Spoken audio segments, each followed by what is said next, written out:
Right now, we are ready to move to the next segment. And here I'm really pleased to introduce Glenda Noemdoe for a segment on employee well-being, leading well, staying well. Glenda Noemdoe is the executive lead for employee well-being at the Standard Bank of South Africa. Glenda is a seasoned professional who has extensive experience in the design, oversight, and implementation of well-being, also sick absence, and in capacity management across management solutions across a wide range of industries. Glenda, welcome. Can I hand over to you for your segment, please? Thank you so much, Jean, and great to be here today. Jean, before you go, I just am going to need your moral support to get me to share my screen. Is that okay? We have a lot of that for you, Glenda. Thank you. So at the bottom of your screen, if the bar comes up, there's a little green block highlighted that says share. Yes. Just click on share. Yes, do that. Hold on. There we go. Right. And tell me if you can see it in presentation mode, We Jean. can see your presentation. Thank you, Glenda. Okay. Thank you. So, colleagues, Jean, when I have the presentation app, I'm unable to see hands, so I'm going to go straight into my presentation then. Or let me see. Glenda, maybe as you start, in the previous discussion, the presenter was comfortable to field questions throughout the presentation. I think for Glenda, we've got part of the discussion will involve a panel discussion. We've allocated time specifically for Q&A. So we will monitor as they come in. We'll try and get to as many of those, if not all, in the allocated time. But let's pause them and hold back on fielding those questions, Glenda, until you're ready for us to deal those. Okay. Thank you. Thank you. Thank you so much. So thank you so much, colleagues. As Jean has said, my segment covers leading well, staying well, and I'm going to kick right off into it. And then the second part of our segment will be a panel discussion. And I want to start off by really contextualizing our lives as leaders. You know, as leaders, we come to work with our hearts, our hands, and our heads, thus making it difficult to leave the complexity of life at the door. However, given various factors such as our upbringing, our socialization, our belief systems, we might fall prey to either believing that vulnerability to our human condition might be a sign of weakness. Secondly, we might also find ourselves, achieving our workplace goals at the expense of our health, our well-being, and our personal relationships. So this afternoon, we are going to explore and discover how you can achieve sustained energy, performance, and vitality through some foundational well-being competencies and habits. And I'd like to start by just setting some context. So, I can't believe that the COVID-19 pandemic is almost 3 years behind us, but it was such a moment in history that changed our outlook on lives, on life. It's also changed our world of work. And when I reflect on this, post-COVID, we've seen intensified pressure related to changes in the workplace, such as, people having to do more with less, digitization. There's been a rapid change in job roles. We are dealing with a multi-generational workforce. People talk about digital overload. And then we've also seen an increased prevalence in and complexity of well-being challenges within the workplace. And further to, setting this context, I want to also just set the scene and talk about the well-being landscape of leaders who have accessed the employee well-being program through Life Health Solutions, who is a provider of employee and executive wellbeing programs. And, from here on, I'm going to refer to Life Health as LHS. So just so that you know what that acronym stands for. And when we look at the wellbeing data insights that Life Health has, LHS has shared with us, there are a few insights that I'd just like us to reflect on and pause on. The first is when we look at the data, and I just want to move this up so that everybody can see, we are seeing that leaders are accessing support and counseling through the wellbeing programs available at their organizations. And this is such an encouraging shift from what we've seen prior to the COVID-19 pandemic. Prior to the pandemic, we primarily saw leaders referring their team members into the employee wellbeing programs for support and counseling, and very few leaders had accessed it for themselves. And this really, highlights that leaders have now recognized that it's okay, to feel vulnerable, to reach out and seek support so that they can, bounce forward when dealing with life's challenges or some struggles. The second insight that this slide shares with us is that more than 45% of leaders who access the wellbeing programs reported that their wellbeing concerns impacted their performance and productivity. And that I'm going to come back to just the data point that I want us to reflect on, because, when we look at well-being and self-care and resilience, it's so important that we get to a point of normalizing these conversations so that we can access the relevant support and coaching prior to, these concerns impacting our productivity and performance. The third insight that is interesting on the slide is that the personal drivers of well-being concerns included relationship difficulties, adjustment difficulties, and bereavement, and then the workplace drivers of struggle that leaders had reported included workplace conflict as well as workplace stress. And then lastly, I said I wanted to come back to, the impact that well-being concerns have had on leaders, and what the data has shown, and through discussions with LHS, we have seen that when leaders reported a significant impact on performance, they were reporting that they were at work, but they were struggling with decision making. They were taking longer to complete tasks. They were, they wanted so much to do more, but they didn't have the energy to do more. And lastly, they reported that they weren't fully present.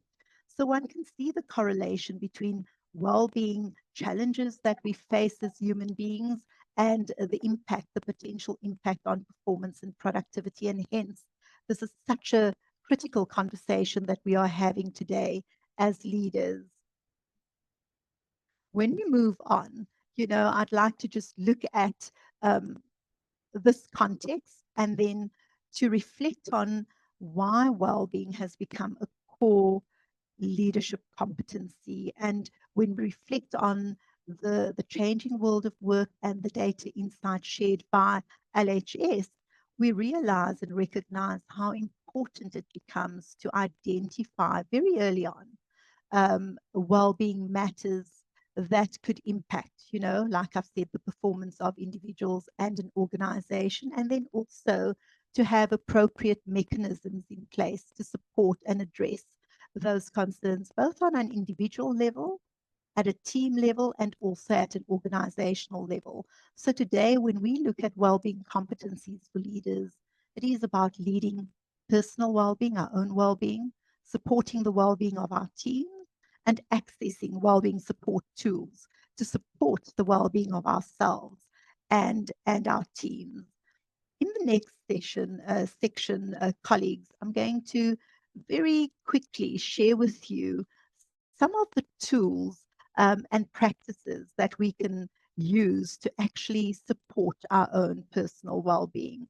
And I really want to start with the fact that or maybe ask us to reflect, how many times do we actually pause and reflect um, on where we are as human beings? How many times do we get up in the morning and have a check-in with ourselves?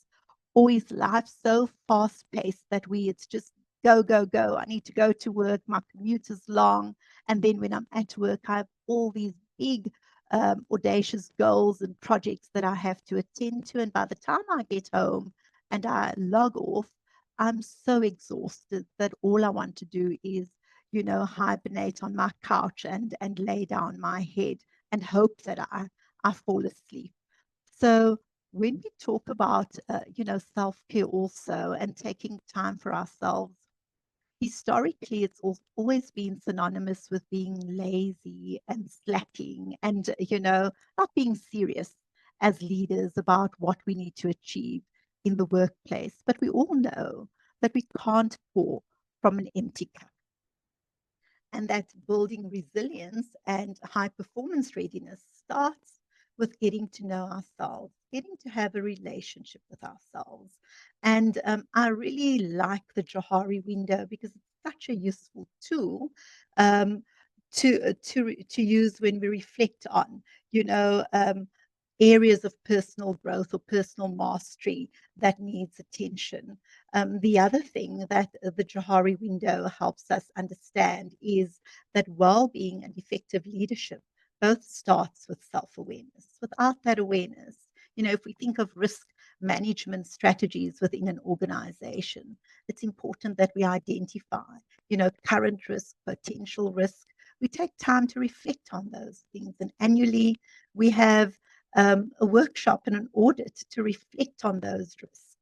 And in strat sessions, we reflect on opportunities so that we can intentionally manage the opportunities, leverage opportunities, and put in place systems to mitigate the impact of risk. And it's the same with us as individuals. We it's important that we have a relationship with ourselves and then understand that while there's such an intersection between well-being and our effectiveness as leaders and as individuals within our personal space. So this is one thing, and I'm sure we're all familiar with the Johari window, that I'd like us just um, to put in our toolbox, because it shows us that in order for us to create space for growth, stronger relationships, and mindful leadership, we need to get to know, or we need to be aware of what we know about ourselves, what we don't know about ourselves. And we also need to invite feedback from others to hear from them how they see us. And when we have all of that information, we can then determine what the aspects of our overall well-being is that needs a little bit of tweaking, a little bit of strengthening, and some of the things that we need to let go. The second you know, tool that I'd like us to have in our toolbox as we, um, you know, develop this relationship with self and increase our level of self-awareness is the well-being continuum. And this is really a continuum that, and I'm not going to go through all of that, that looks at, you can use this to establish whether you're in crisis, whether you're struggling, surviving, or thriving across um, these four dimensions of well-being: emotional well-being, cognitive well-being, physical, and behavioral. And very often as individuals, we find ourselves at the midpoint of this continuum. So we find ourselves between surviving and struggling. Most of us find ourselves there from time to time, where we feel a little bit overwhelmed, we feel a little bit nervous. There's this rumination and persistent thoughts that we just cannot get rid of. We might find that we have trouble sleeping. Our eating patterns have changed. There's social withdrawal. We no longer have the same levels of energy and motivation. We might be complaining about muscle aches and pains. And then we might find, from a behavioral point of view, that we are becoming irritable, snappy. We have this, need to overly control things, and we become short-tempered. So these are all telltale signs that we are struggling as individuals and that we need to reach out, and find the appropriate mechanisms to support us from moving from this midpoint into thriving. The other reason why I'm saying that most of us find ourselves at the midpoint from time to time is also to normalize it. This isn't about not being good enough as a leader.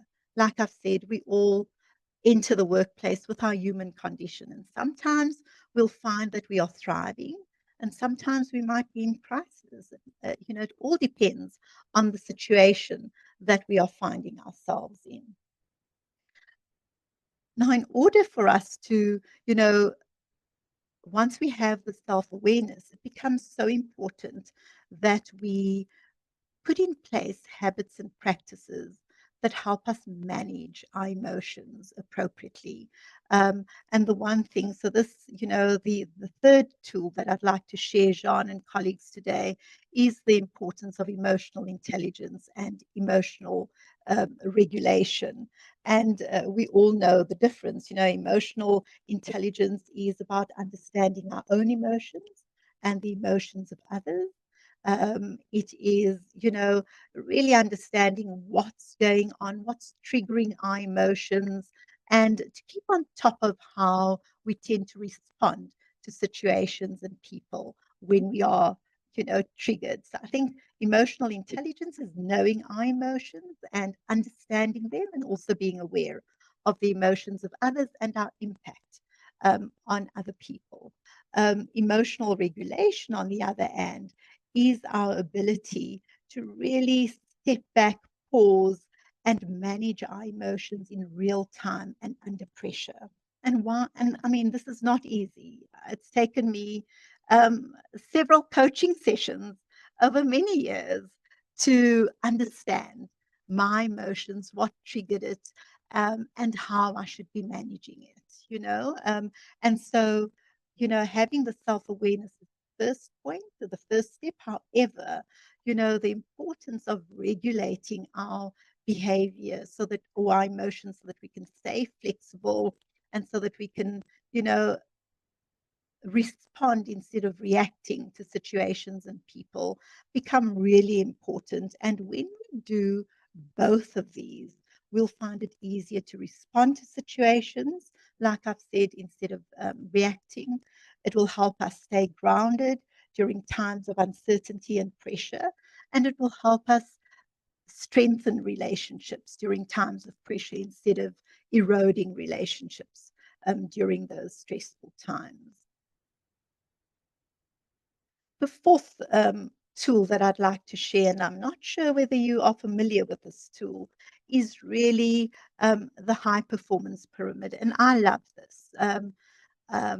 I love Usain Bolt. I love sports. I love athletics. And I sometimes believe that I'm still a 100-meter sprinter, which I'm not. So um, but really, when one looks at the high performance pyramid, it highlights that sustained performance and well-being depends on how we actively manage our emotional, physical, mental, and spiritual capacity. And just like athletes, if we think of Usain Bolt, or think of Liverpool, the soccer team, there are times when they go flat out in terms of their performance on the field, and there are times when they rest and recover. So these capacities are important for us to consider when we are under pressure, and also important for us to take time to renew these capacities. These are things we know, and this really is based on neuroscience. And when our energy is depleted in one of these areas, it affects our overall resilience and our overall decision making. So it really becomes important, colleagues, to build balance across all four dimensions, because it enables us to lead with clarity, purpose, and stamina.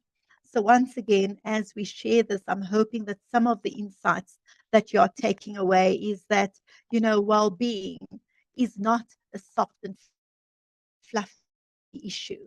It's based in neuroscience. And if we focus on our overall well-being, then and reach and actively manage, the dimensions of well-being, that it will put us in a place of high performance readiness. It builds our resilience reserves so that when we are, faced with challenging times or life throws us a curveball, we are able to bounce forward much quicker than what we would have if we had neglected these dimensions of well-being. Now, following on to this, and these are things that you are also very familiar with, are well-being rhythms. And, the well-being rhythms that I have on the slide is sleep, nutrition, movement, social connectedness, and energy management. And these are actually the foundational well-being rhythms for emotional balance and sustained performance. And we all know, that during sleep, our body repairs our brain, and sleep repairs our brain and our body. Nutrition, we live such fast-paced lives that we need to be so mindful about how we fuel our body. It's important that we fuel our body with nutrients that gives us sustained energy instead of processed food that gives us a sugar rush or a high, and then a crash, and we have brain fog thereafter. Movement is important, and I'd like to distinguish between exercise, which is really intentional time set aside, during the day or during the week to focus on movement. The movement I'm talking about here is introducing natural movement into our day. And when we look at the health data, there's such a high correlation between movement, longevity, vitality, and improved health outcomes. And we were talking about fatigue earlier on. I don't know how many of us, and I know I used to be one of them, when I'm tired, I just want to lie on my couch. I don't want to move because I believe that lying on my couch and binging on Netflix, that's going to replenish me. That doesn't replenish me. That conserves energy. Whereas movement, going for a walk, stretching, playing with the kids, that replenishes our energy.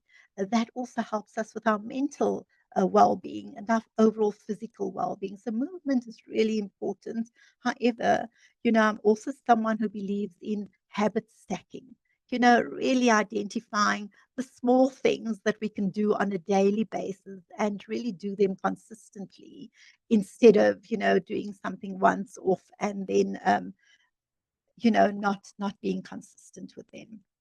Social connectedness, we are all familiar with that. And, coming from the pandemic again, we have experienced what the impact of social isolation is. And once again, with social connectedness, that is important for us to achieve a sense of safety and an overall sense of well-being.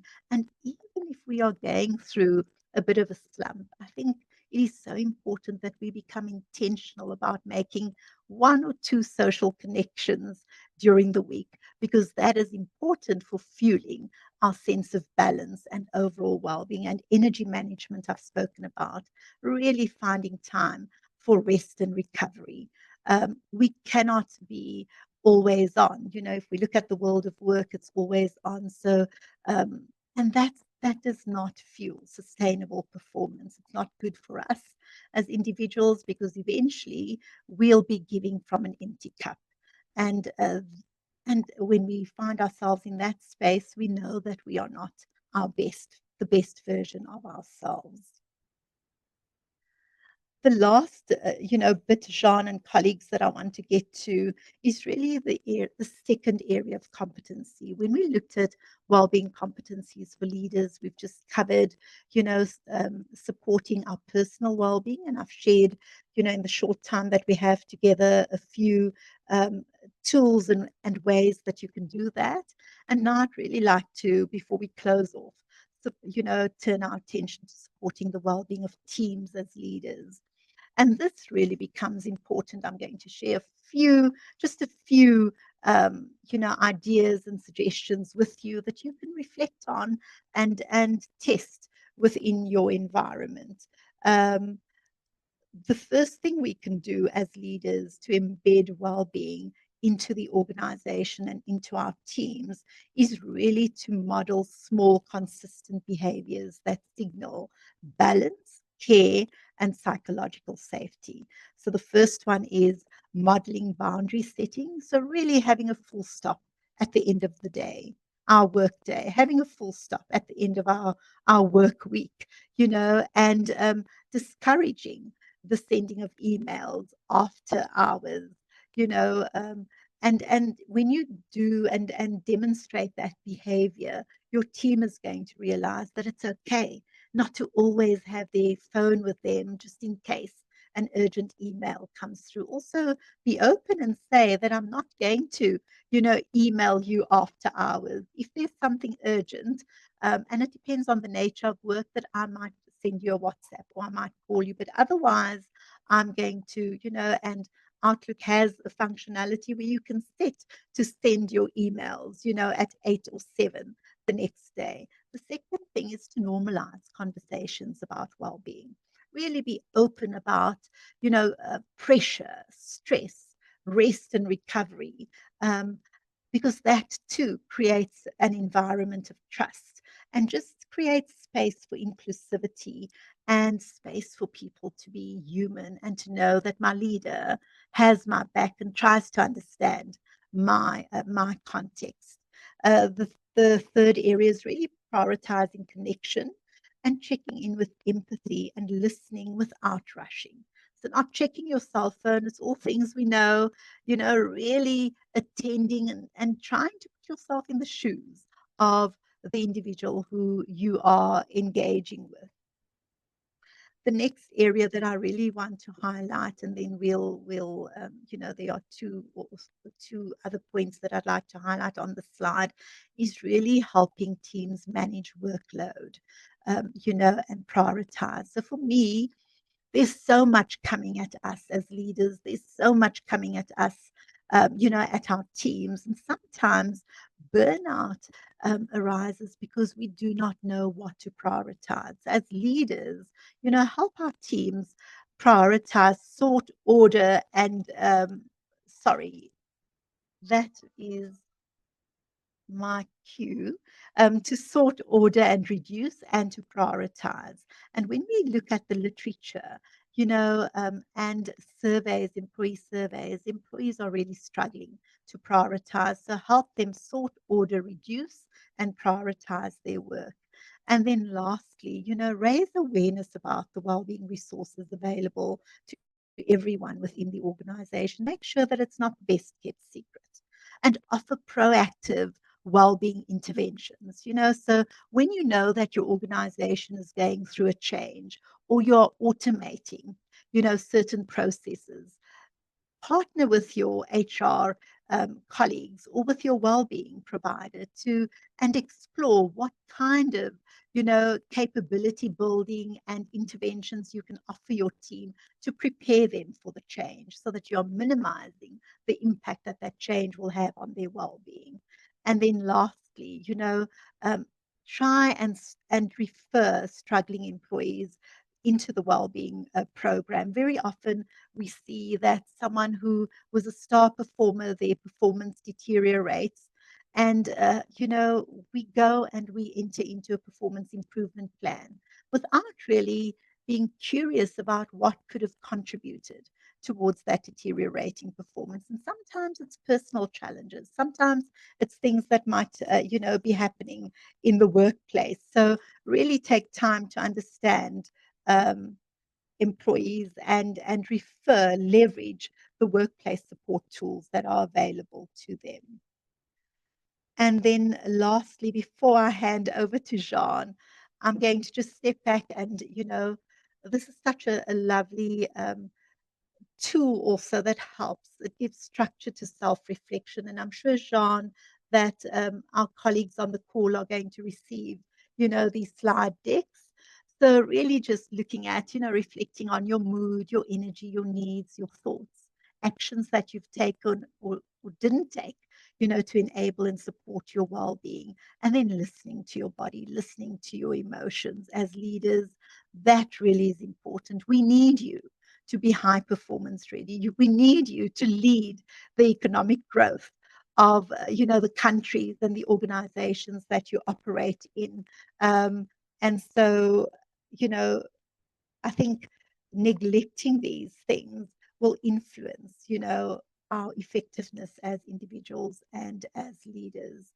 So, Jean, I'm going to hand over to you at this point.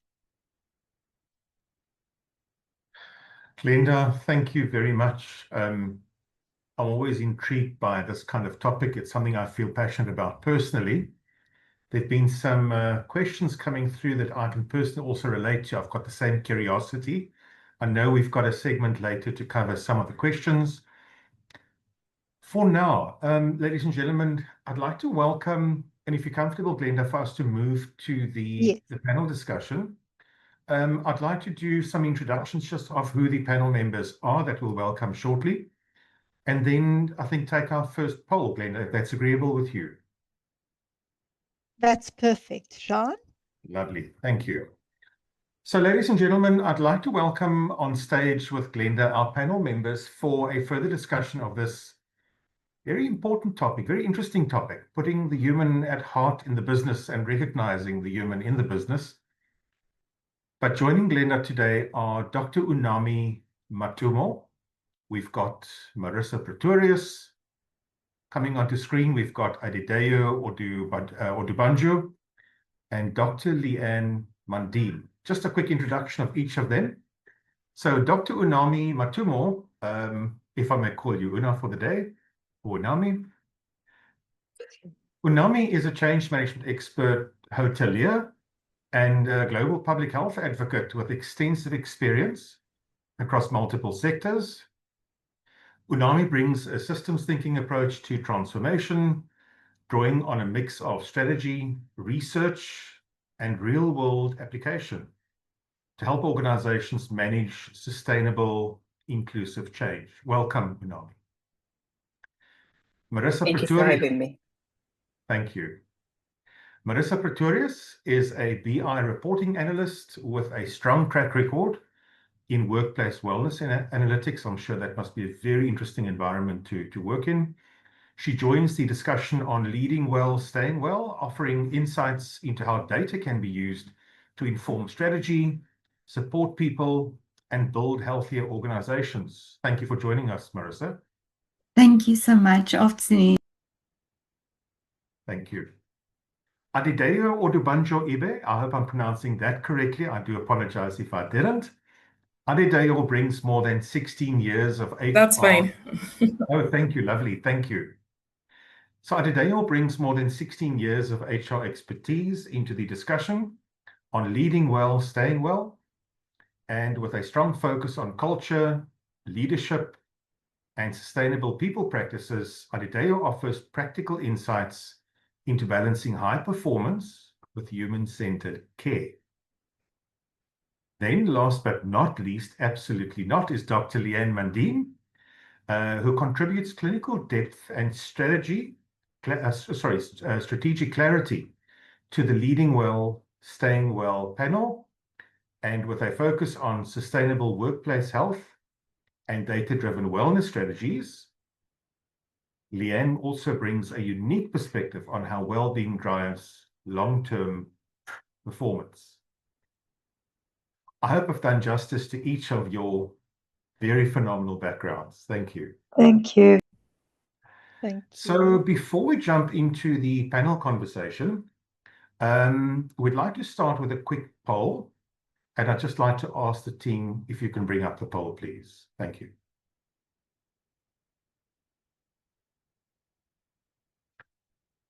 Right, so there we have the poll.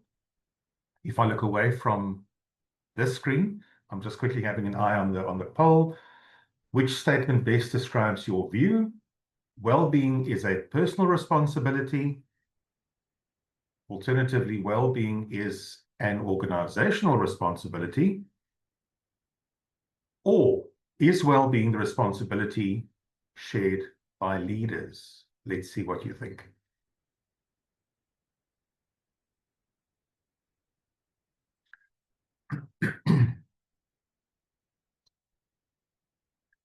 I know we've got quite a few people on the line. We'll give it a few more seconds to wait for everyone to respond.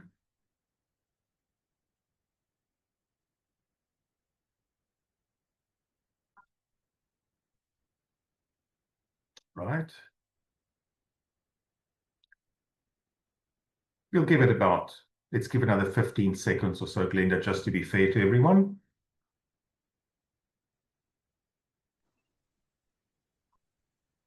Again, those questions regarding leading well, staying well. Which statement best describes your view? The first option, wellness is a personal responsibility.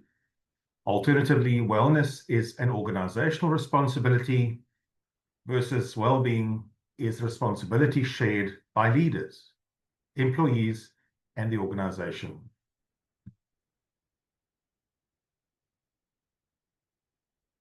Right. Few more seconds. Let's close the poll there. Thank you very much, everyone, for your contribution. Interesting reflection there. Glenda, before I comment on that, I'm going to hand over to you for the discussion. Thank you. Thank you so much, Jean. Thank you so much, Jean. That is an interesting panel, and I see Marissa smiling from ear to ear because I think that's the response we wanted. You know, obviously with well-being, there's a big element of personal efficacy as individuals. You know, we need to take care and ownership of our own well-being, but ultimately we operate within a system, and so you know.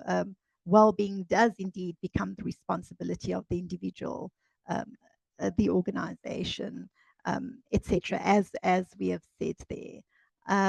So I'm going to, Jean, thank you for sharing that poll. And colleagues, thank you so much for engaging with the poll and for your responses. Really appreciate that. I would once again, you know, like to say good afternoon to everyone and welcome today's panel. My colleagues on the call, it's such a privilege to be having this discussion with you today. And, you know, to start, let's explore, and I'm going to ask Marissa, you know, Marissa, why do you believe that well-being is no longer a luxury, but a vital leadership competency?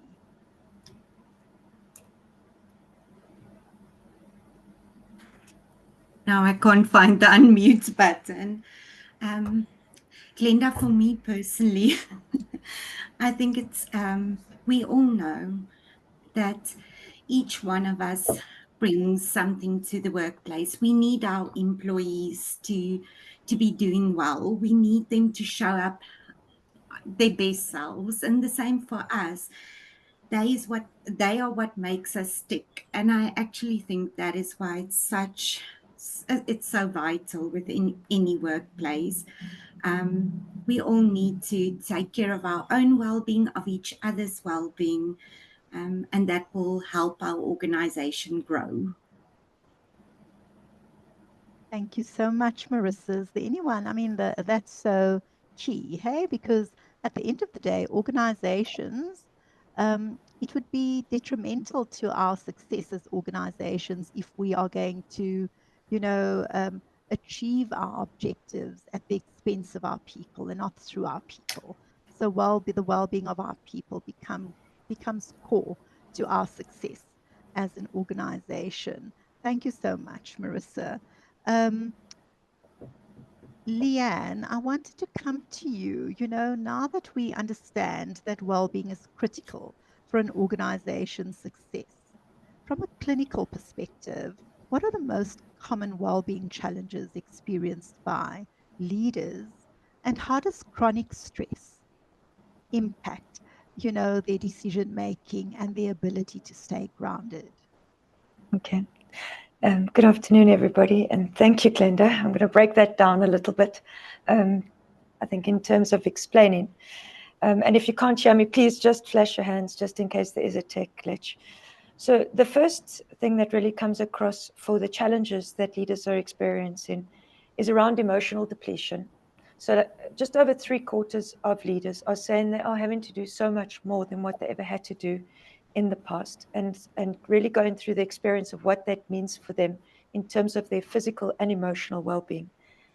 On the anxiety continuum, if you had to think of the slide that Glenda showed with the red and the orange and the yellow and the green block, the anxiety is heightened.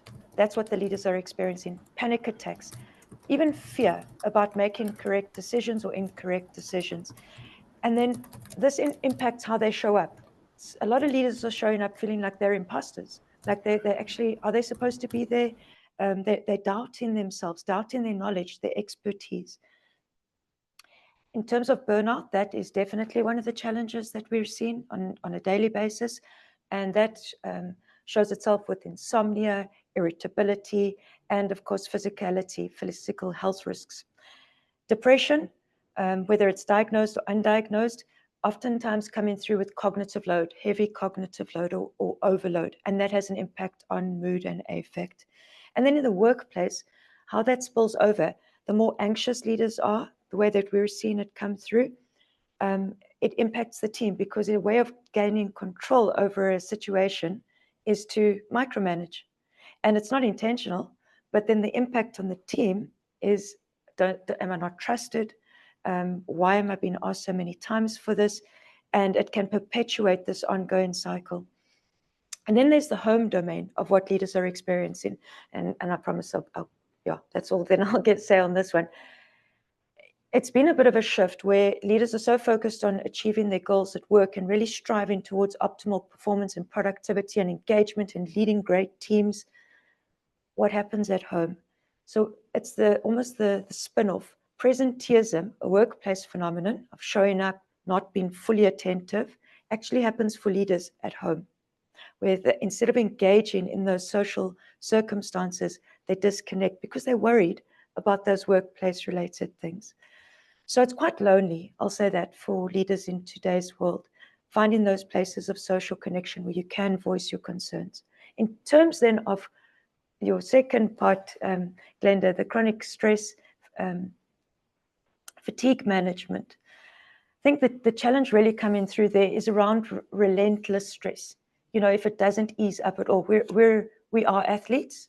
We have a fitness to work. We're exceptionally good at keeping that level of fitness sustained, but not for all time. So like you also mentioned in terms of replenishing versus conservation, I think that was a lovely analogy. So with chronic stress, it's the concentration depletes, the focus and attention, your creativity, your memory, it all just starts to get suppressed. And then the impact of that on your emotions, you don't have great impulse control. It's almost been unfiltered because you just constantly stressed in a stress cycle. With decision fatigue, then, how this all relates together, you also touched on it with risk management. You're trying to problem solve. You're trying to come to a solution for a particular situation.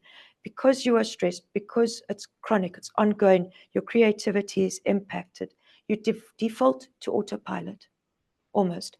And you start to take cognitive shortcuts, even having tunnel vision, and you rely on the decisions that you might have made in the past.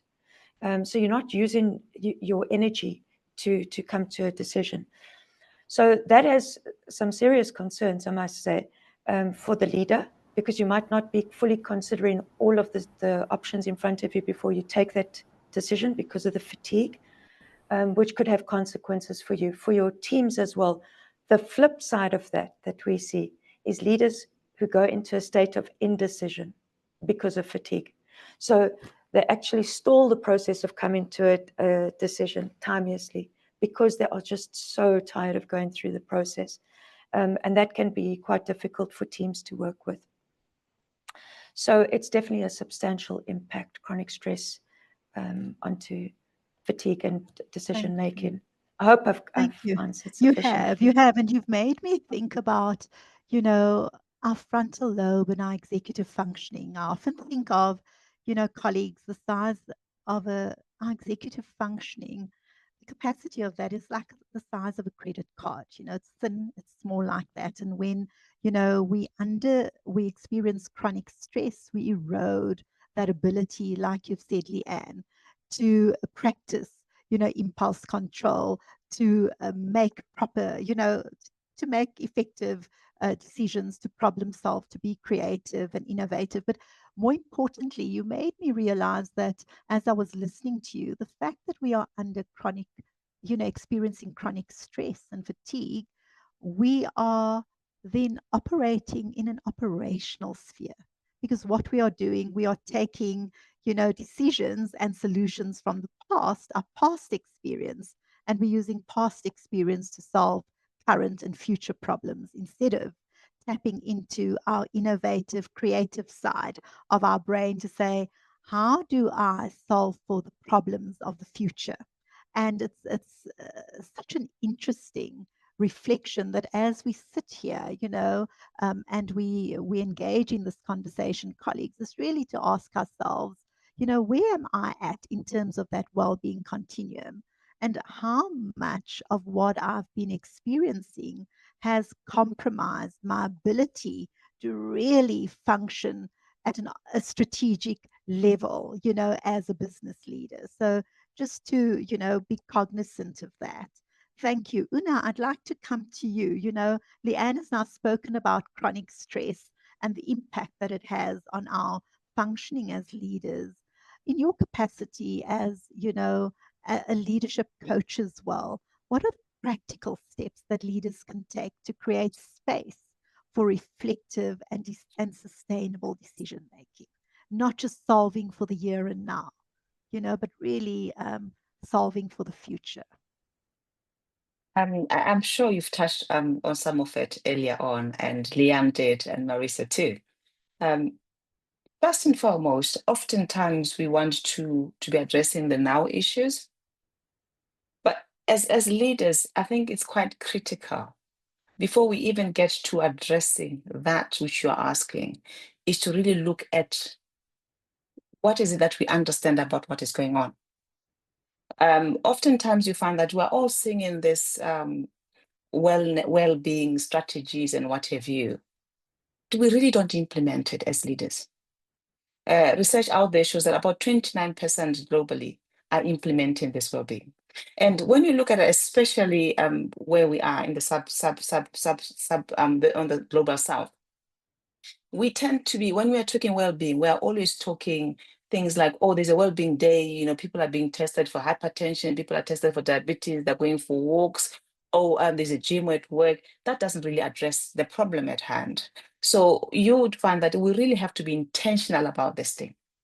Intentional from the viewpoint that says, I'm not dealing with tools, I'm dealing with human beings. And in dealing with human beings, people want to feel safe. People want to feel that they are human beings, they're just not numbers within the payroll. Those are the things that we have to factor in and look at the culture aspect of it and ask ourselves candid questions. As an organization, being the leader of this organization, as an organization, what culture is in place? What culture am I looking to help?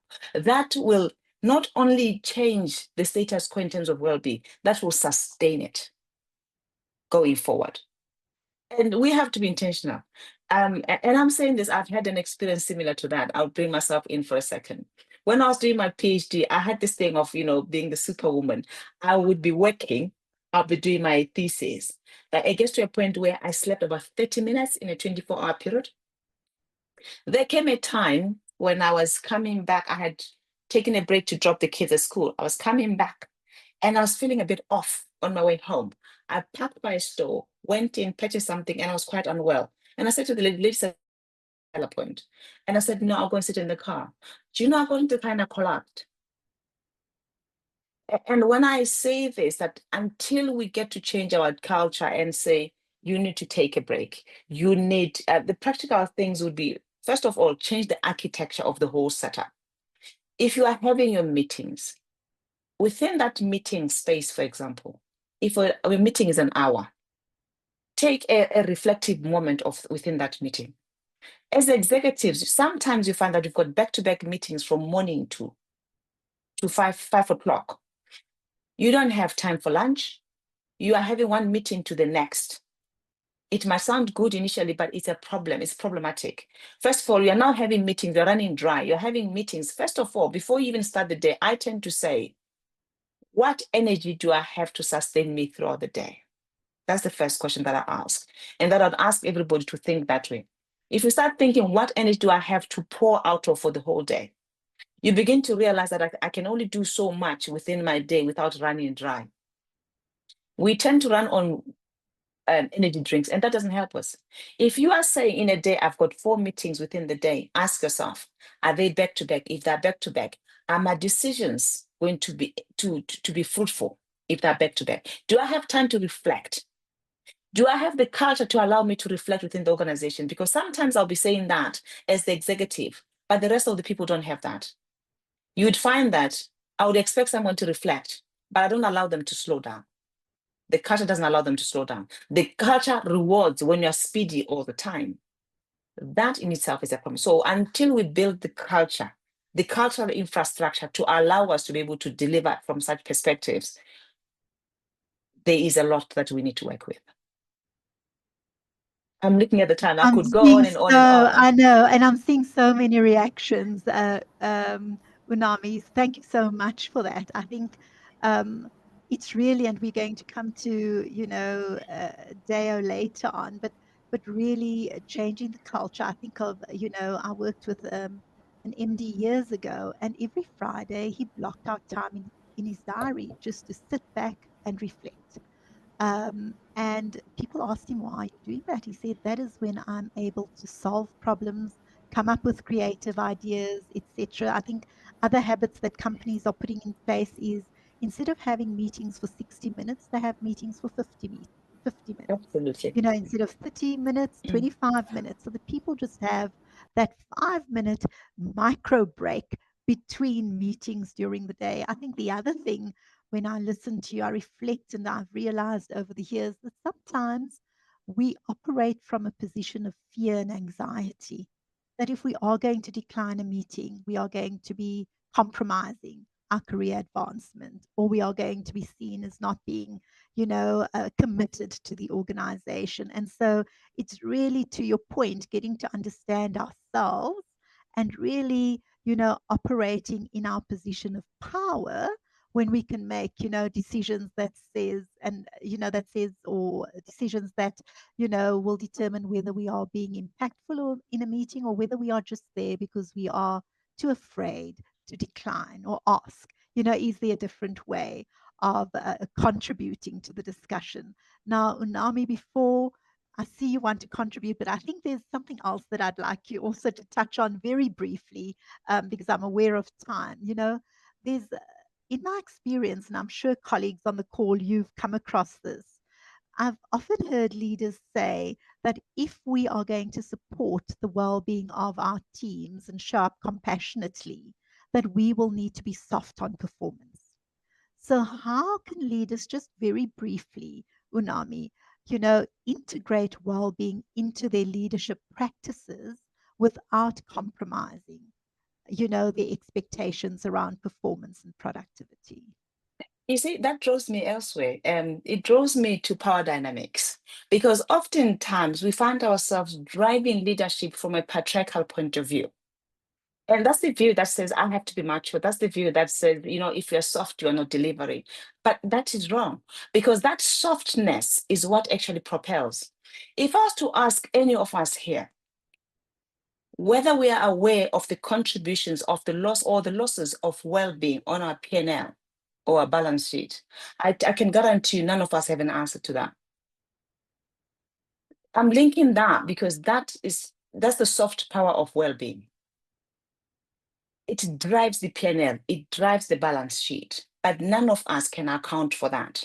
It means as organizations, as leaders, our organizations are bleeding on a factor that we've not accounted for.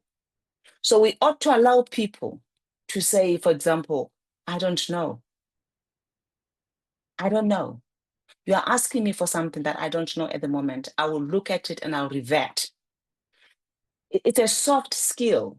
It's something that we can all inculcate within our culture, within our policies, and allow people to be vulnerable, and allow people to be able to ask for help.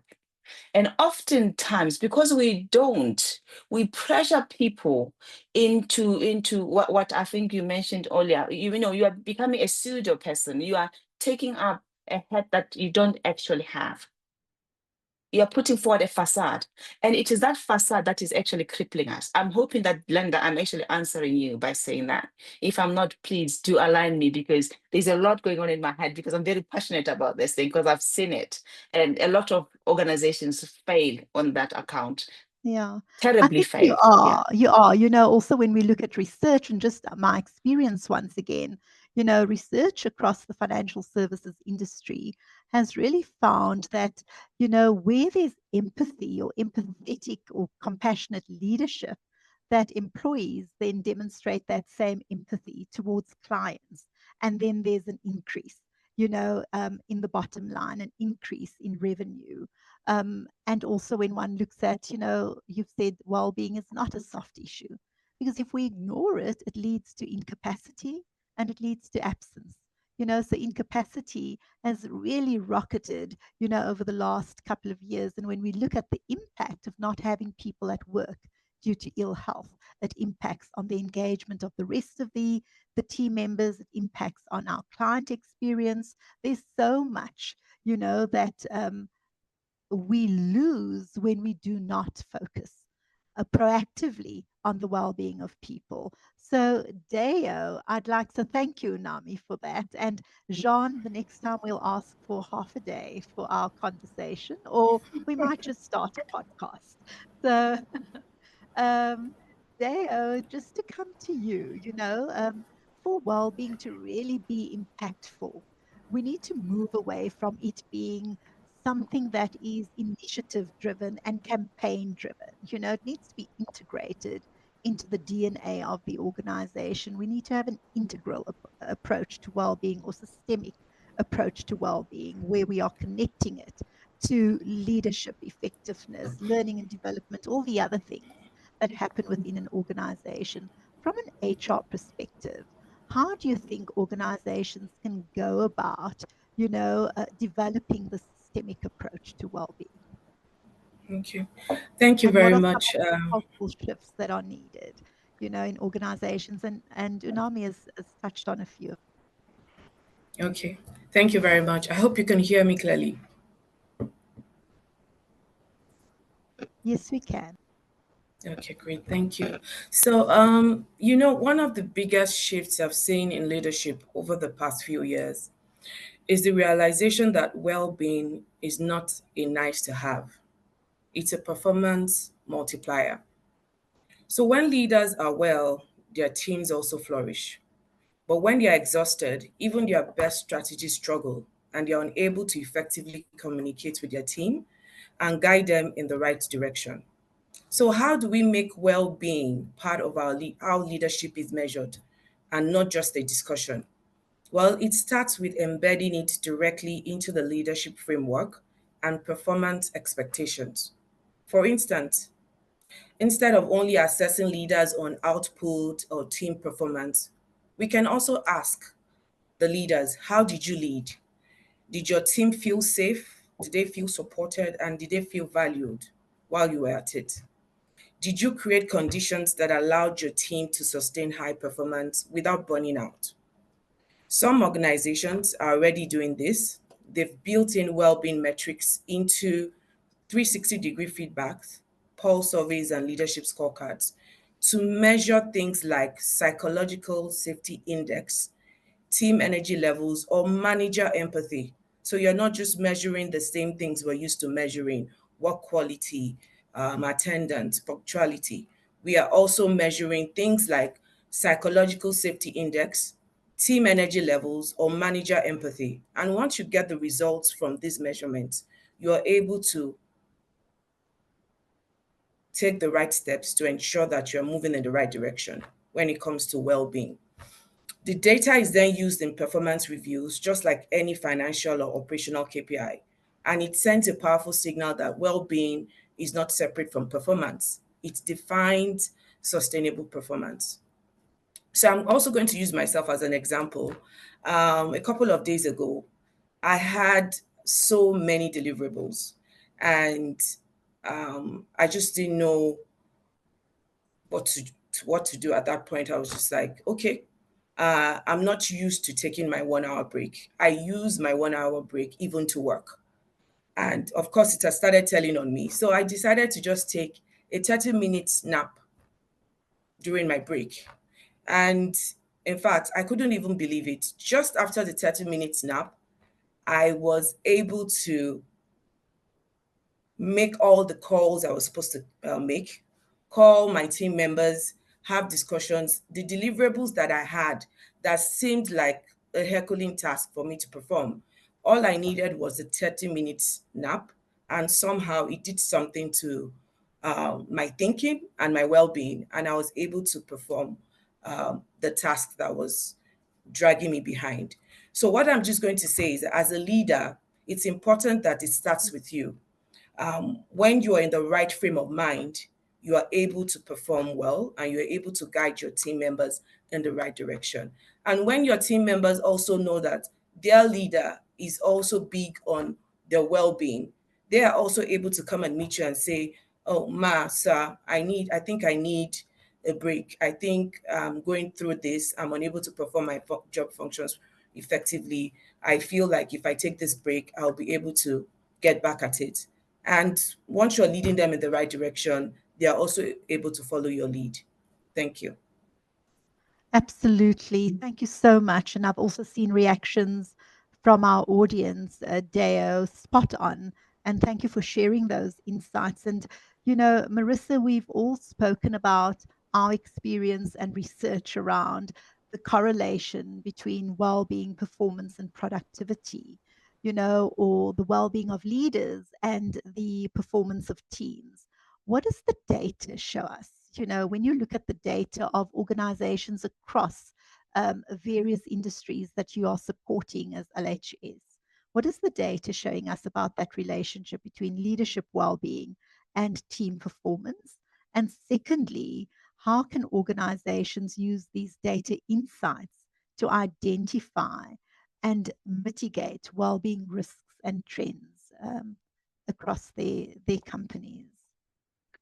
Thank you. So this will now be an hour of data. I'm sure everybody is very excited about that. I'm going to be succinct. So Jean, you just have to mute her. Yes, I do love data, and I really believe that data is knowledge. It helps us make decisions. It's just amazing. So to start off with, currently we are seeing 1 in 5 employees are reaching out to the EWP, or the Employee Wellbeing Program. Think about that for a moment. 1 in 5 people are saying, I need support. Of that, roughly 10% of our cases are actually being reported by leaders, which I love to see because it shows that leaders are invested. They want to be better for their organizations, for themselves, and for their family. I think exactly what Leanne had said from a leadership perspective, that personal well-being, we are seeing our leaders saying, I'm stressed, I'm anxious, I'm feeling burnt out. So 40% of our leaders are actually indicating they require mental health support. And then linked to that, they are brave enough and vulnerable enough to say that often my mental health is impacted by workplace challenges, things like my relationship with my employees, the high pressure, the high expectations. It's difficult to be a leader today, the organizational changes. And then, of course, we also know that then impacts on my relationship with my loved ones. I spend hours at work and I'm not interacting meaningfully with my children, with my partner or my spouse. What's very interesting to see, and Glenda, you touched on that earlier, is that leaders are also reaching out to refer the vulnerable or the employee that might be struggling. Happy to see that.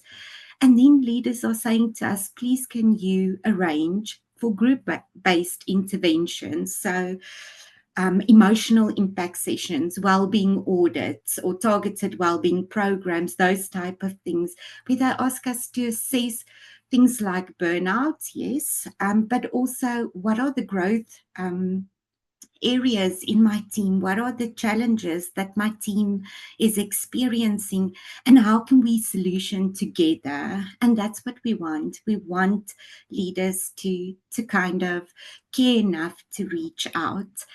I want to encourage each one on this call. It's something that's very important to consider executive health and well-being screening. So that includes physiological assessments, but also mental health. By going through that, we can then almost help the leader identify risk factors. Are they experiencing elevated stress levels? Are their cholesterol high, etc.? Which is great to see. So, Glenda, from the emotional impact assessments, and the well-being audits, our employees are saying that they feel that leaders don't know what's going on. And I know this is difficult for me to say, so I think it's difficult to hear as well. But they feel their leaders aren't in touch with what they are doing, that they don't get the support, like you mentioned earlier, that they so need, that the workplace feels a little bit unsafe. And I must be honest, when we give that feedback to our leaders, they are very open to receive it and to make the necessary changes. I want to highlight one thing to everybody on this call. The cornerstone of any wellbeing program is confidentiality. So when we give feedback through data, whatever it may be, our people, we'll never expose them. We'll come to you with trends to say, this is what is going on with your population. In the past, we really saw that we did very activity-based reporting or feedback. So it was 10 people accessed the service, kind of the end. And the questions we got was, is that good or bad? And we stopped there. But for me personally, I'm very passionate about this. We need to give voice to employees, to leaders that are brave enough to reach out, to go back to the organization and say, this is what your population is experiencing. This is their story. They are here on the continuum. And then to also show you, this is the impact, because it's a business. This is the impact on the business. This is your absenteeism rate, your presenteeism rate. I want to kind of leave you with two thoughts. The first one is, what is your role with these well-being insights? And think about this. As a leader, somebody comes to me and say, 30% of your employee population is stressed. What is your role in that? So for me, there's three things to consider. Firstly, really listen to what data is telling you. It's true. It's based. It's evidence-based. It's what your employees are saying. Secondly, be curious. Ask the questions. And then thirdly, look for solutions. And my final thought, if I may, Glenda, is just, and I'm also passionate about that, there's space for every leader and every employee to be their authentic self. You can be that BI analyst that lives in their own world. You can be a little bit vulnerable, that actually builds trust. So thank you. I hope it answered your question, Glenda. It did. You were saved by the bell, because Jean almost muted you. I think we have 4 minutes left. Now I'm teasing. Teasing you. That was so valuable. Thank you so much, Marissa. And as we reflect on data, you were saying 3 things that you would want us to reflect on. Can I add to that? I think, very often data lends itself towards averages and aggregated data.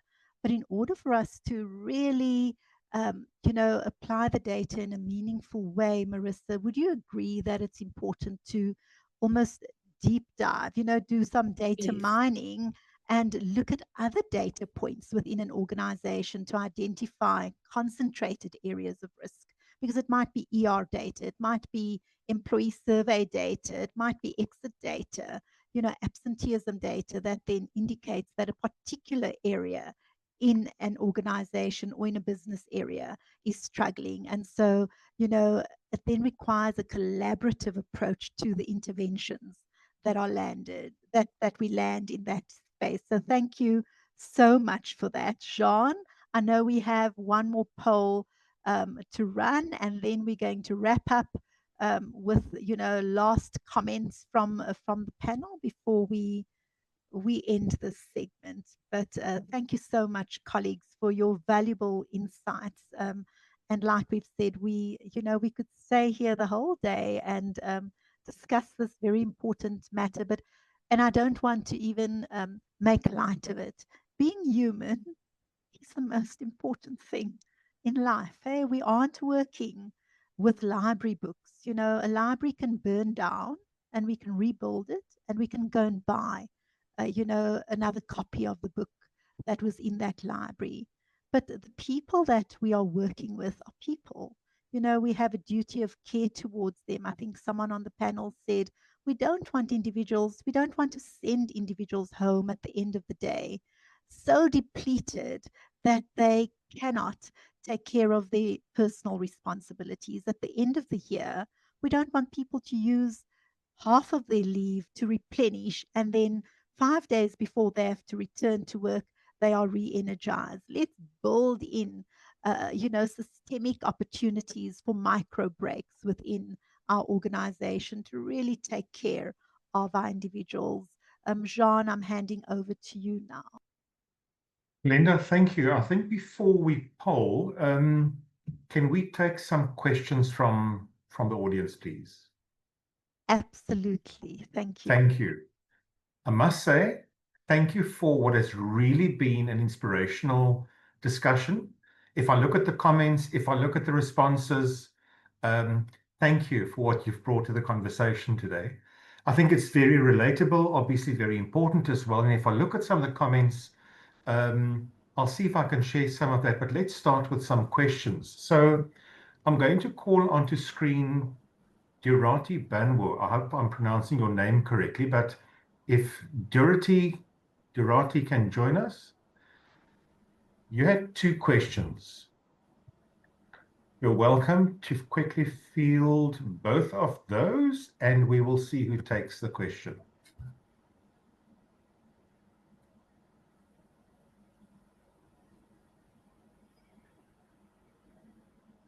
All right. Good day from Nigeria.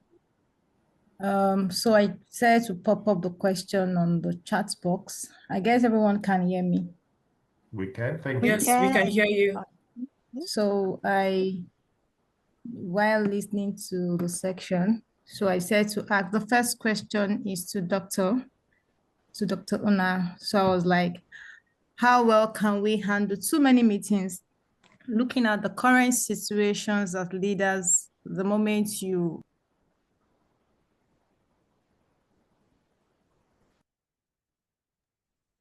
all right, I think I was muted. So the moment you resume in the morning, you tend to have hundreds of meetings back to back, and sometimes you forget to have your lunch or your break time from one meetings to the other. So how do you want to encourage, or how do you think as leaders we are to how well can we manage? Because sometimes as leaders, I can't remember the last time I went for lunch. When I mean lunch, I mean canteen. I possibly start taking some snack on in meetings, just want to snack on, take some waters, and at the end of the day, fatigue in the night because there is no time for you to stroll out to say, I want to have lunch, proper lunch for myself. So you just start having too many garbage, too many snack on, just because time zone and so. My question is to Dr. Una. How well do you want to advise leaders in this sector? This is something that ever since the COVID-19 pandemic, you've seen so many remote meetings, you just have to join, just, things like that. And the second one is to Mrs. Adedayo, right? Yes. So I was like, I've seen a situation where I just want to take the two questions at a time so we can just beat up the time. I've seen a situation whereby some colleagues refuse to share, because I see when Glenda was mentioning how you support your team members, making them support them in terms of employee support program, which is something available by the organization. Now, I've seen where an employee do not want to share their personal crisis, their personal problem, and of course, it's telling on the team performance, it's telling on the section performance, and it just felt not too safe to share. Even when you refer them to, okay, you know what, I think I'm referring you to an employee support program, they are not attending. How well do you, as an HR expert, how well do you think this can be managed without and still be able to help such employees in his or her well-being? So these are my two questions. Thank you. Okay, thank you for that. I'll take the first one regarding back-to-back meetings. It goes back to what I said earlier on when I said before we get to work, we ask ourselves, do I have enough energy to spread out to every single meeting that I'm attending? How much of this energy am I sharing with this meeting? And secondly, it's just structuring your day. Before I can actually answer you, I need to ask the question that says, have you realized that when you do not make time for anything else and you're having meetings, your office work really suffers? If you have reports to make, you have no time for reports. You have no time to prepare for boards. You have no time for anything. So it means you're spending your whole day running on empty. There's only so much that you can take. What we need to be doing is prioritize our meetings. You don't necessarily have to attend all meetings. Some of the meetings, I'm sure someone else can attend them. And you can block certain times to say at this particular point, maybe 8 to 10, yes, I'm going to do executive meetings. From 11 o'clock to 1 o'clock, I'm not available for meetings. I'll be available for meetings from 2 o'clock to 5 o'clock. That's one of doing. You need to have just like we have architects drawing up our plans for the houses or offices or our buildings, you have to do the same for yourself as well in the office. This is my plan. And I'm only going to do 1, 2, 3, 4 at a certain point in time. The other times I'm not available. Secondly, if you find yourself present for back-to-back meetings, like we were saying with Glenda earlier on, an hour's meeting, you can take off another 10 minutes and say, this is the time where I'm going to reflect. You can then say, 30 minutes over lunchtime, this is the time where I'm not taking anybody. I am closing this. Even if I'm locking the door, I shall lock the door. And this is my me moment. Because you can never pour from an empty cup. May I add to that, Sean, before we come to you, Deo? Yeah.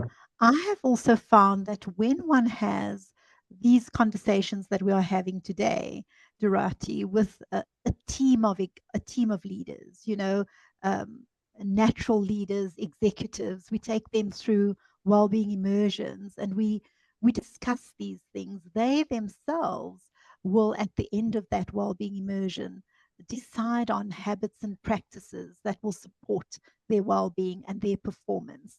So I reflect on experience where, a CE and their group of executives agreed that on a Friday for 2 hours, they were not going to take meetings. And they could then discuss that with other individuals, within the organization. They were going to have one another's back. They also agreed that they would not schedule meetings that would go beyond 6 in the evening, because they used to be infamous for late meetings or early morning meetings. So instead of doing it, and yes, we do have a responsibility towards ourselves, and we must never give away our power by saying we don't have the ability to structure our day and take care of ourselves. But I've found that when we have these discussions with leaders and in groups, and we do well-being immersions with them, that these habits then become embedded in the way they lead their business areas and their teams. And I've seen changes, individuals who were burnt out, who needed to go through to coaching, and take time off. When you see them, years late, not even years later, months later, they are sparkling. They have a spring in their step because they, as a team, have decided on some well-being charter or habits that will underpin their sustainable performance. May I just buttress on that? Just a short sentence, a short one. Being continuously present and attending all these meetings, oftentimes, and the majority of the time, it leads to what is termed presentism, where you are present but you are not there. It's actually more dangerous than absenteeism, because with absenteeism, we can tell you are not there. This particular one, you are present all the time, but there's no result coming. Your productivity is almost at zero. So, and that just adds on to what Glenda is saying. So until and unless you go into some sort of immersion and get to understand that this is absolutely important, unless you are in a good state of mind to be able to deliver, you are just surely going to be present, but you're not delivering. And that's really, really difficult in terms of us as leadership achieving that bottom line, because whatever it is that you are portraying, you are modeling, the rest of your team is modeling it. Thank you. I'll end on that note. Thank you. Just in the interest of time, ladies and gentlemen, Adideo, I know you still would like to respond to the question that was there. I'll make it very brief. No problem. I just want to mention that when you're done, unfortunately, just in the interest of time, we can't take more questions right now. This is a very interesting topic. We will facilitate, I think, more of these discussions going forward, and certainly hope to invite you back to more discussions with our community. So if we can close, Glenda, maybe after this, we'll take the second poll and then close out. Thank you. Adideo, over to you. Okay, thank you. So thank you, Dorothy, for your question. For me, as an HR expert, I would start by creating a safe, non-judgmental space for conversation and encouraging other managers and leaders in the organization to do the same. If employees trust that when they are coming to you, they can speak out their hearts to you and they are not going to be judged, then they'll certainly feel free to come and discuss with you their concerns or their issues or challenges. But when there is no trust, and where does trust come in? It means that when they have discussed, one person has discussed with you, they're able to see results. And they didn't hear what had been told to the manager in the grapevine gossip and gist, right? Other people, other employees are also able to come up and speak up and say, these are the challenges I'm experiencing. I would like for you to guide me so that I'll be better and be more productive at my job. So often resistance comes from employees speaking up because of fear of being seen as weak also. Like I mentioned, confidentiality breaches and potential repercussions. What if I say this? What if I open up about this? Will it be used against me? There was a leader I used to have, that had that weakness of managing information. So what I would then do was I would only share conversations that if somehow it was mentioned to other people, I wouldn't feel bad about it. So I couldn't confide in this boss a lot of things, just things that I knew that if I heard it outside, I wouldn't feel bad about it. So that's actually not a good trait to have as a leader. Your team members, subordinates should be able to trust you. And when they trust you, they will be able to speak to you, tell you their concerns, and you'll be able to guide them as well. So basically, it's just ultimately meeting people where they are, maintaining confidentiality, and showing through action. So it's one thing to say you can trust me. Are you acting in a way that shows that they can trust you? Very important. Showing through action that well-being support is part of how an organization succeeds, and it is not a sign of weakness. So back to what Dr. Una said, the culture. So the culture has to embody well-being being a priority for everyone. well-being shouldn't be seen as a form of weakness, but as a form of strength, actually, so that the organization can have capable leaders who will lead their team members in the right direction. Thank you. Adideo, thank you very, very much. Are we ready to take the next poll towards closeout of this very interesting segment? And I can see there's a lot of activity in the chat comments. So thank you for that contribution from everyone as well. Can we get the next poll up, please? There we go. Leading well, staying well. Poll number 2. I hope everyone can see it.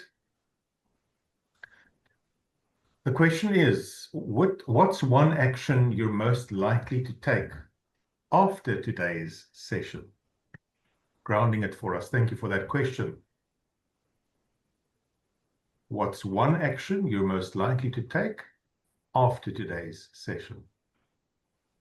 Well, can I say I'm going to take all the actions because they're all good. Every single one of them. Very, very good. I echo that.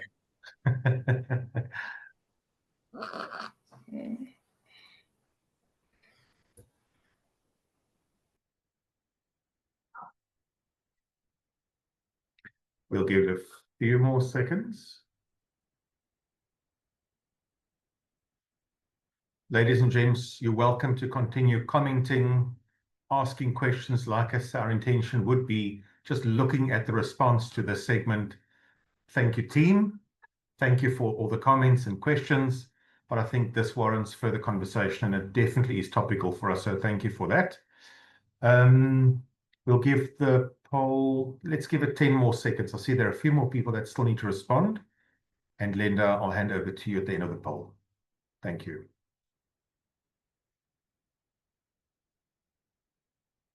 Right, I think we can close the poll there. Adideo, I lean towards your response here, but let's hear from Glenda as we close out. Thank you. Thank you so much. I think we've run. Thank you for giving us the additional time, Jean and colleagues. I would, just in closing, it's really clear that well-being and performance is inseparable, correct? And that leaders are needing the capability and skills to lead for sustain, to lead people in a way that sustains both our people and our performance. So I think when I reflect on that, I'm wondering whether there's place for well-being literacy programs amongst leaders, to really, and literacy is about how do we deal with these dilemmas that we have discussed here today so that we are better equipped to address them. And I think colleagues, Jean, if I may just do a quick flip around the room with the panelists and ask the team, just one behavior or one thing that you'd like our audience to take away from our discussion today. For me, it's well-being and performance is inseparable. I'm going to go to Marissa. I'm looking at the order on my screen. Be curious, please. Curious. Deo.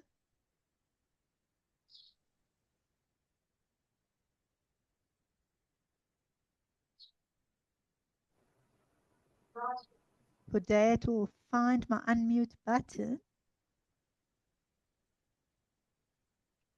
Can we help? Let's see if we can help. Adideo. We can. Can we unmute? Okay. Deo? There we go. Oh. Okay, so I'm just going to talk on, I'm just going to part with this. Organizational culture, very, very important, just like Dr. Una pointed earlier. It's either the greatest enabler or the biggest barrier to leadership wellness. We can have all the well-being policies in the world, but if the culture still rewards overwork, constant availability, and powering through regardless of burnout, then the leaders will burn out trying to live up to that unspoken standard. So it's important that a healthy culture that normalizes rest, reflection, and asking for help is imbibed in the organization. It celebrates leaders who set boundaries, who take care of themselves, and role model balance, and not just those who deliver results at all costs. Thank you. I love that. Thank you so much, Deo. Leanne? Okay, I just use a few words. I think number one, please practice self-care. Maybe we can all start there, and reflexive thinking. Understand who we are, how we show up, where are our beliefs from, our assumptions, how we reading the situation, how does it inform our emotions. Yeah, thank you, Glenda. Thank you, team. Thank you. Unami? Mine is going to be very short. As leaders, when you are not able to measure our organization well-being in terms of our people, we are basically leading blind. We are having a serious strategic blindness that oftentimes we're not willing to acknowledge. Because until we acknowledge that, we are not going to be able to address the problems that we have. Therefore, the problems that we have will always result in further challenges that come our way.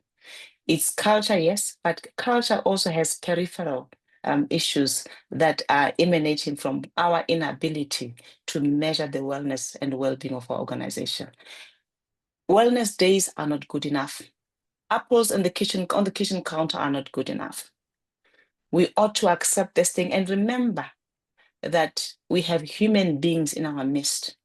And our role is to ensure that not only are we leading them, but they are good enough to be led and are able to deliver and be productive, not only on the bottom line, but also on the perceptive of our stakeholders, our customers out there, our external and our internal and our external customers. We all are a synergistic tool that we have to bring together in that way.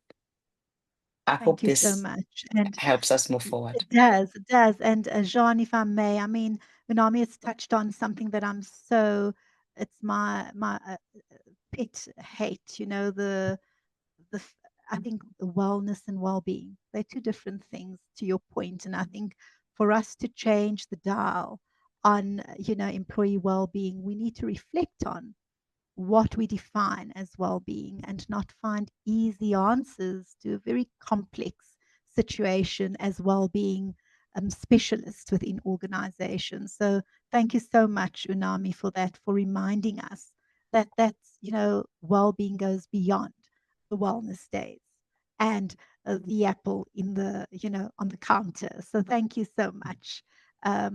Colleagues, it was lovely spending time with you. Audience, thank you so much for your level of engagement. You have fueled our energy. And I'm going to hand back to Jean. Thank you, Jean. Thank you. It's difficult taking it back right now because I see there's so much energy around this conversation. But Glenda, for the moment, Glenda, Leanne, Marissa, Una, Deo, thank you very much for this insightful discussion. I think you're leaving us, well, I don't think, I can see you leaving us with such valuable food for thought. It was an inspiration to listen to you, and we hope to see you again in the very near future. Let's see how that plays out.